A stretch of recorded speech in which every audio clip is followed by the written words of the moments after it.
Okay, I am here with an alumni and a veteran, Shelly Weinstein, class of 1982. Is that correct? That is correct. Awesome. Shelly, I just wanted to ask you a couple questions about your experience here at East, but also your experience serving our country and being a veteran yourself.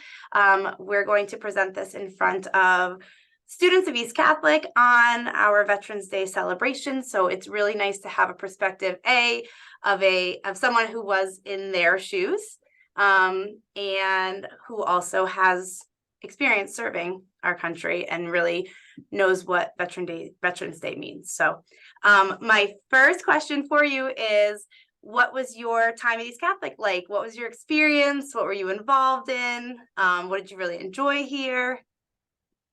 I thoroughly enjoyed my time at East Catholic. I was the class of 82, as you said. I am still lifelong friends with three of my girlfriends. We still get together on a regular basis. The friendships and the relationships have stayed through 40 plus years from our time at East.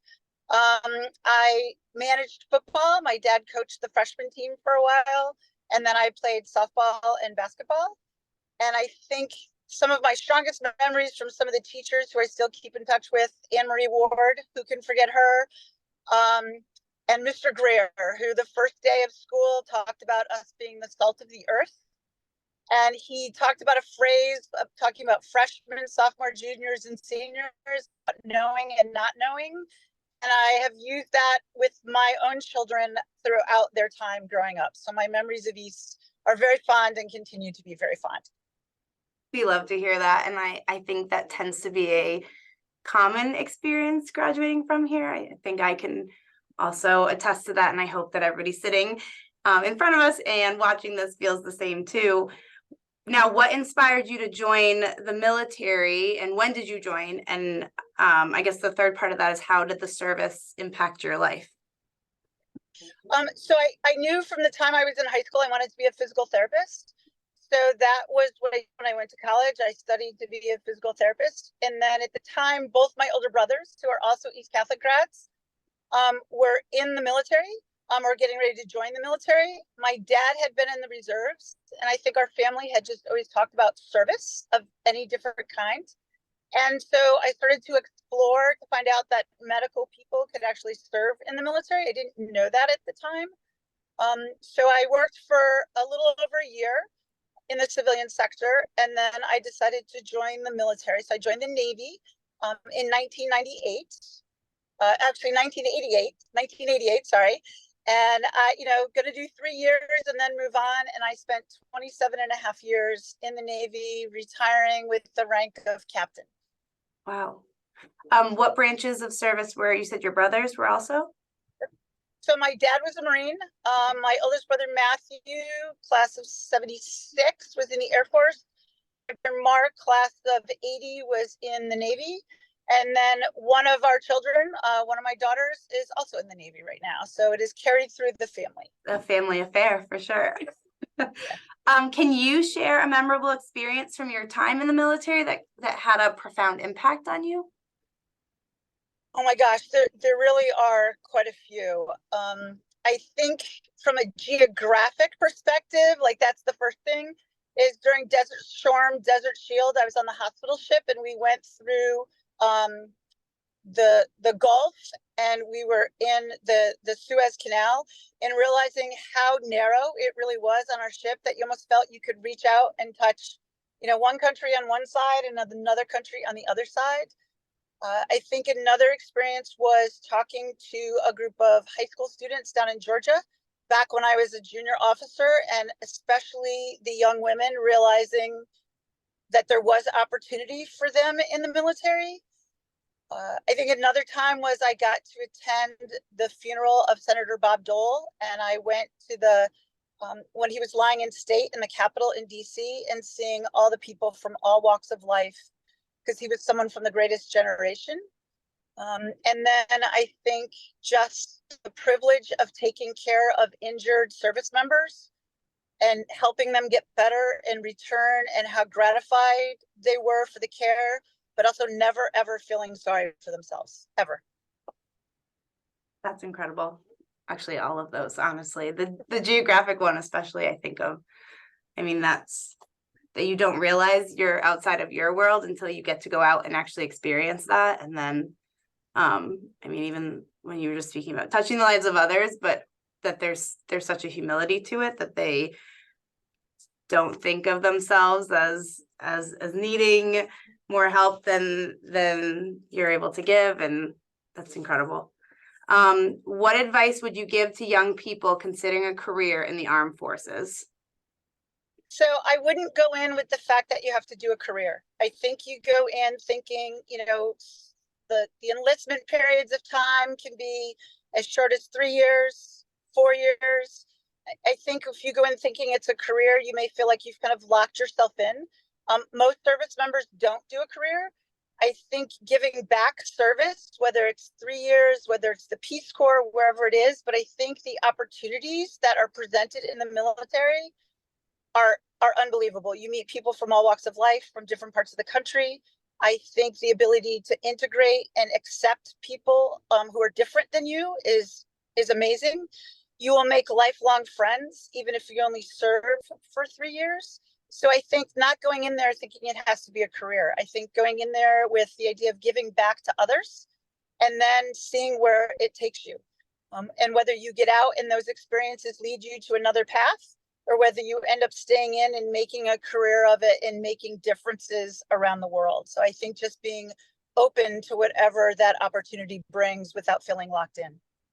I think that's great advice. So going in and recognizing that you can go in and have an experience, or you can extend that experience and continue to make a difference in that direction, or like you said, meet other people, experience new things, and realize where your next path leads you. Is there, or how can high school students best support and show appreciation for veterans and active duty service members? I think just understanding what it is that they do, I think I think it's just a tough world right now that we're all in as far as a country. I think we're in a tough place. And I think stereotyping service members either to a party or to a belief, we come from all walks of life and all parts of the country. We swear an oath as officers to the Constitution, not to a political party, not so understanding whether it's through history class or civics, about the role of the military and what we're there to do. There's a lot more than just warfighters. As a medical person, I went to different countries around the world on humanitarian missions. I worked with our own service members. So I think a lot of us have a very narrow view of what the military is and does. So I think the best thing is understanding what the services do and how each of the services has a specific mission. But in the end, we're all here to support the Constitution and the people of the United States and to make the world a place, regardless of your political bent. Are there specific challenges that veterans face when transitioning back to civilian life, or maybe that you face, and then any ways that we can assist in addressing those? I think it's gotten better over time. I think as each generation has retired or left the service, some have been more welcomed than others. And I think the services have also done a better job of trying to assimilate and integrate service members back into the civilian world. For me, I had a job and a career that transitioned very, very easily as a physical therapist.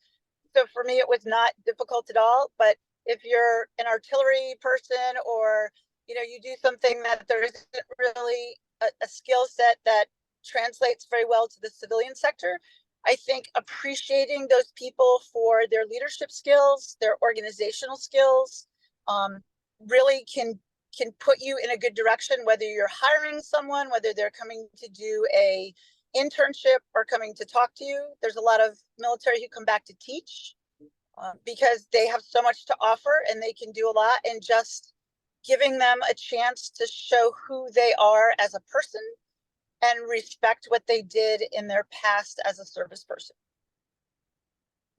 I think that's a lot of kind of why we're doing what we're doing today too with our Veterans Day program, and inviting veterans into our school and to meet and interact with the students here. I think because there is just a wealth of knowledge and experience that some may never get firsthand, but that you can really learn from and absorb from interactions with those that have served and the veterans that come back, and the experience and the knowledge that they've gained.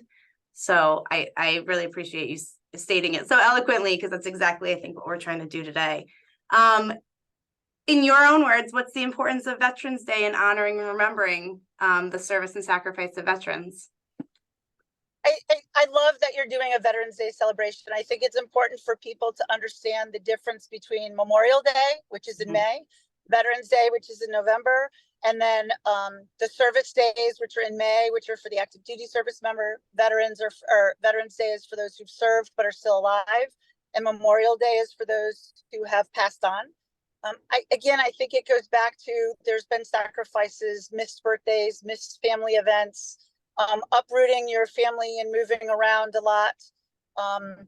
Just trying to understand that everyone has a reason for joining the military, but when we all get there, I think our point of what we're trying to do all works together. The cohesiveness that lasts and the friendships that last beyond that are amazing. I think if any of your students ever has a chance to be part of an honor flight, which is where the veterans come back, usually to DC, to see all the memorials, it is probably one of the most moving things I have ever done, listening to someone who served 20, 30, 40 years ago and talking about what they did and listening to them as a person and where they've come in life is absolutely just amazing. Veterans just have so much to give. I mean, they have such knowledge and such diversity, and they want to continue supporting, whether it's the schools or volunteers, or they by nature, I think, want to give back. And so being receptive to that, I think, is one of the most important things that students and faculty can do. Do you have any final messages for the students sitting in front of you, for this faculty, staff, as you were saying, for East Catholic, but particularly the students, before we conclude? Go East. Love being an Eagle. Will always be an Eagle. Show your pride, do good things, continue to make the community proud. And if that ends up being a service member somewhere around the world, continue to remember East and show them that you are a good person and what you've learned as a student growing up matters in this world. Thank you so much for joining us. I really appreciate you taking the time to sit with me and let me ask you all these questions. And I think a lot of what you shared is really valuable and insightful.